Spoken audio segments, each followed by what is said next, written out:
Welcome to Akashic Enlightenment. Welcome to the community. Don't forget to like and subscribe. We're gonna start off as usual with some breathing. Breathe in. Breathe out. Breathe in. Breathe out. Smell that? That's love rippling into the Akashic records. Today, I want to talk about universal perfection. So I have some notes down right here, and I just jotted down some notes. And I also wanted to apologize. I haven't been on for about 4 months. I know probably nobody cares, but I just been going through a recent awakening about how perfect the universe is in myself, and what I put myself through and have done to others, and what the universe puts itself through and does to others is the same thing. So the universe is perfect as it should. Everything that happens in the universe builds up into something that it is, no matter what. So like, say like a asteroid hits the earth, it's supposed to happen that way. It hits the planet and it didn't happen any other way. Now if a human has seen it and it's traumatized from the event, it might be like, it shouldn't have been this way, that and the other. That's illusion. So I'm saying that the universe is perfectly abundant and that it's happening to you. You have everything for free. If you really like go out and build your own house from nature, your plants and garden, you can grow everything for free. Like, it's all perfect.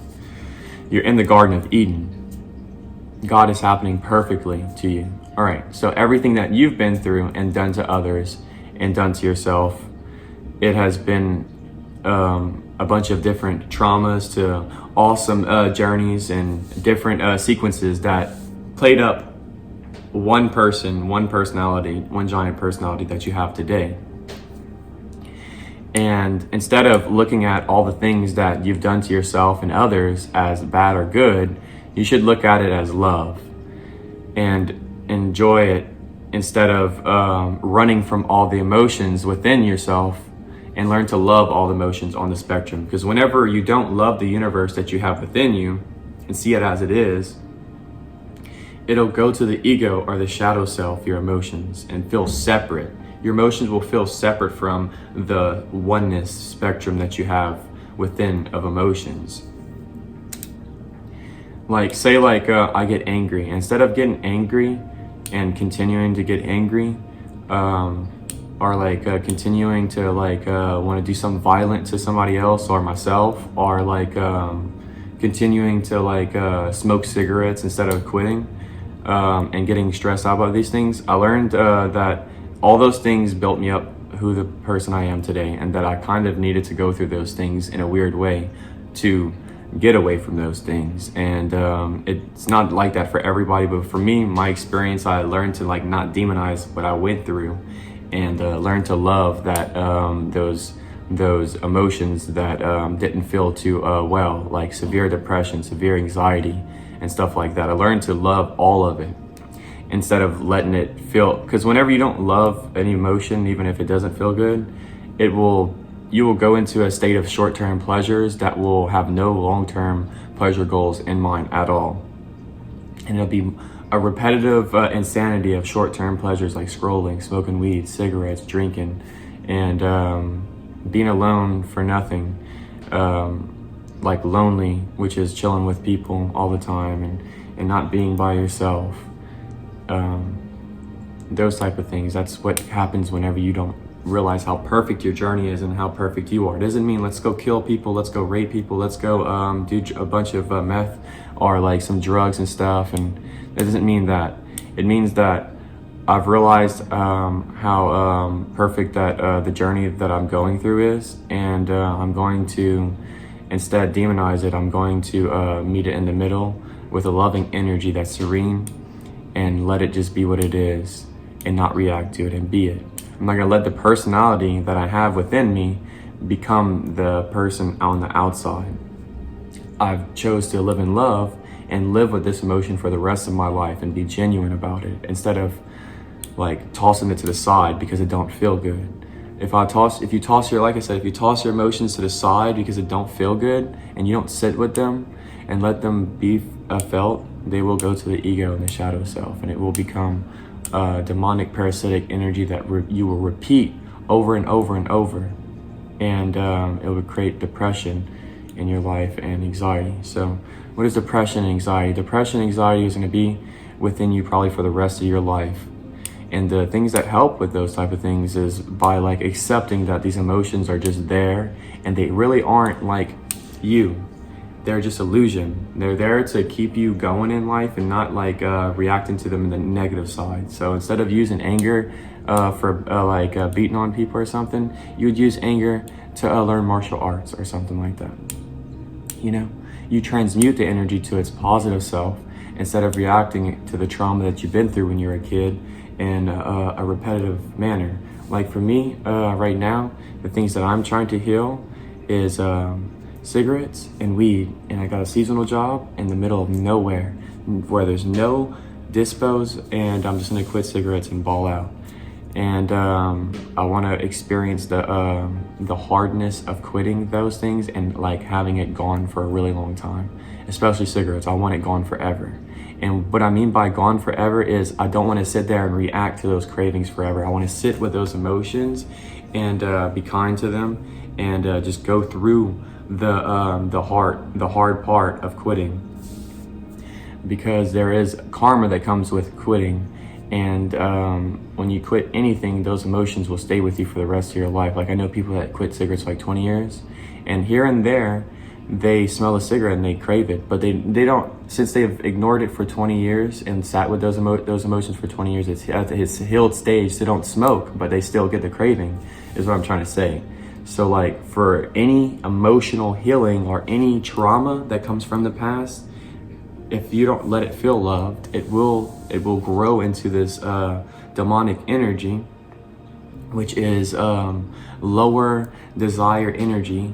Like I hate you is like a low vibration, and I love you is a high vibration, and this will create momentum in your lower vibrational pleasures. You know, keep you in short-term pleasure, repeat, and you'll be like a robot, looking for external pleasure everywhere and any needs you can possibly get.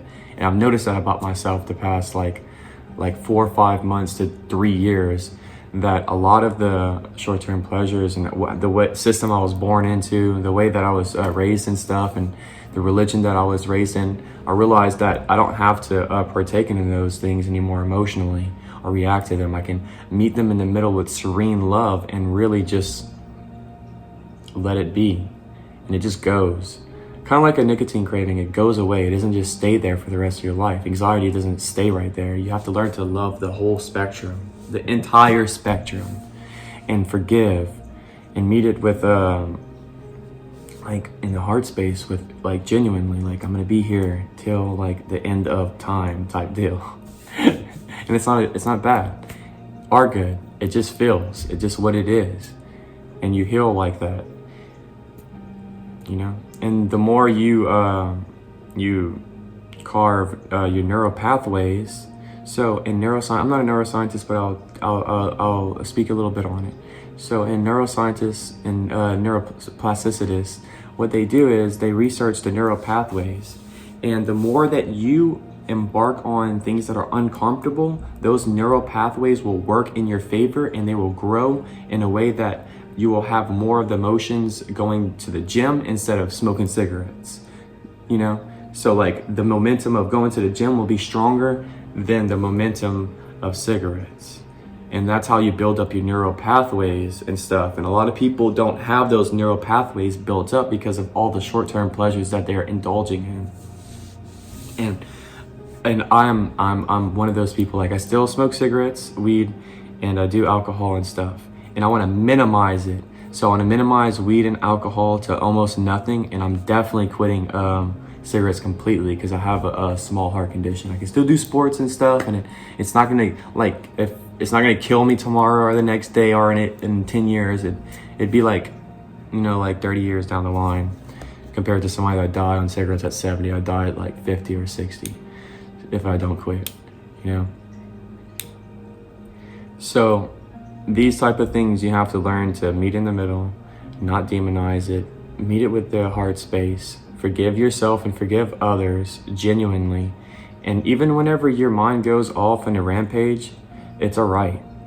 Like, just calm yourself down, Don't go, oh, I'm a fucking idiot for doing that. No, dude, like, don't beat yourself down. That'll make it worse. That'll make that ego in that section come back around tenfold. And that's cool too, because you can deal with it. Like I said, you just have to learn to breathe. In some of my videos, I talk about breath work and stuff. You got to breathe in some of the most intense situations. Like for me, I'll breathe in, breathe out, and I'll hold it. And I'll do that for about until I calm myself down. And built up those neural pathways to where whenever I do breathe in and out, inside those hard situations, it gives me like momentum to breathe in hard situations or in easy situations. A lot of depression, anxiety is just from the past and future. It doesn't exist. Okay? It's just emotion and feelings. Your internal experience is not your external experience. Should have started off with that. When you realize these things, you'll realize how perfect everybody is. You'll get the biggest amount of empathy you can possibly get, and you'll start on that journey of gaining that higher self in the heart space. All right, you guys, you have a beautiful day. Peace and love to all. Namaste. Enjoy yourselves. Love all of your emotion. Peace.